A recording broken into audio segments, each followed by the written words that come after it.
A lot of people throughout the world, they, like to look at our culture, emulate our culture, but really can't stand us at the same time. And a lot of people just don't understand, especially even, some, not all, in the diaspora feel this way. Well, there's one woman in the FBA community going to slowly start to figure some of this out. Let's check it out. I used to wonder why all other black folks besides American black people, FBA, why all other black cultures had an issue with us, why everybody had beef with us and say we think we superior and we think we better than everybody else. And we sitting here like we don't even be tripping on y'all because we don't be tripping on y'all. I understand now why that is.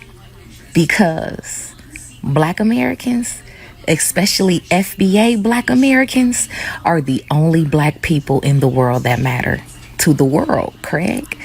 Black Americans are the only black people that matter all over the world. Everybody else that's black in the world got an issue with black Americans, FBAs, because y'all don't matter. Now, toward the end, I know what she was really saying, because somebody had just heard her say, oh, you saying we don't matter? That's not what she's saying. What she's actually saying is FBAs are the ones that the world pay attention to, and others not so much, because others have said different things. They try to put out trends, and maybe they have a trend come out, but it just don't last long.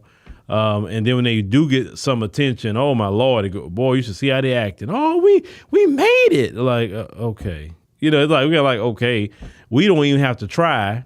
And what we do is just trends. You see FBA culture all in the African continent. You see FBA culture in the Caribbean. You see FBA culture in Europe, Asia, Latin America. You see FBA culture all over the world. And sometimes people can't stand us for it. And don't hate on us, because nobody told y'all to copy us. That's the thing. Nobody told you to copy us. You have your own languages, because, then what some of you try to do is say we don't have no culture. Okay, but you're not wearing your cultural clothing. That's what I don't understand. You're saying we don't have no culture when sitting up here dressing like you from New York, but we don't have no culture. Okay. If you're serious about your culture, then you'd be wearing your traditional culture every day, right? You'd be eating your traditional cultural foods every day, and you're not doing it. So miss me on black Americans don't have a culture when you chose to wear my culture. You chose to act like my culture instead of your own.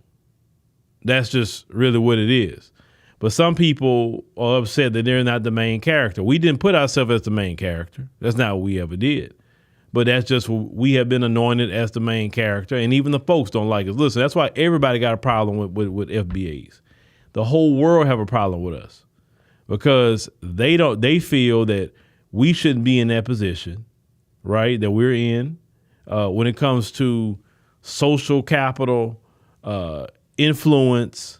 They feel we should not be in that place, especially the folks. The folks got the military, the money, and the control, but yet they don't have the social influence. As you can see, they can go do a protest on April the 5th and nobody even remember it. Why? Because they don't have the social influence.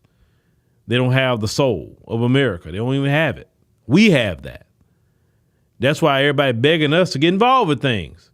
Palestinians, hey, FBAs, can you speak on Palestine? Israelis, hey, FBAs, can you speak on Israel? And what happened on October the 7th? Why do you think they keep saying that? When you have the immigrants, hey, the Latinos, hey, FBAs, can you speak on immigration? It's black and brown. Why are they saying that? Because when they went out there and protest, it didn't move the needle. They had a bunch of numbers making noise, but it didn't go nowhere. Why? Because the FBAs wasn't involved. When we don't get involved, nobody even cares. And that's what people can't stand about us. We're recognizing more and more now that we do have a power in this country. Oh, we have power. We have power to make a lot happen. And other groups don't like that. That now we are keeping our power to ourselves and learning exclusivity. And we're learning that our FBA power and influence is valuable. And we should not be giving it out just to anybody. We've learned that you don't be inviting everybody to the quote unquote cookout. You got to have some exclusivity. That's what power lies at, in exclusivity. But That's really what it is. People just don't like us, for the fact that, we the main character and we didn't elect ourselves to be put in that position. Think about what they say. Oh, y'all think y'all better. Y'all think, no, we don't. We don't think we better anybody. We got too much going on to be thinking we better, be honest with you. We've never been raised to think we're better than anybody. Not at all. That's you. That's your issue.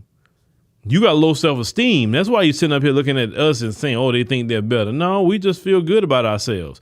We feel good about our culture. We feel good about where we're going as a people. That's it. So you interpret that as arrogance, or you interpret that as we think we're better, and that's on you with your low self-esteem. Go get your self-esteem up. Leave us alone.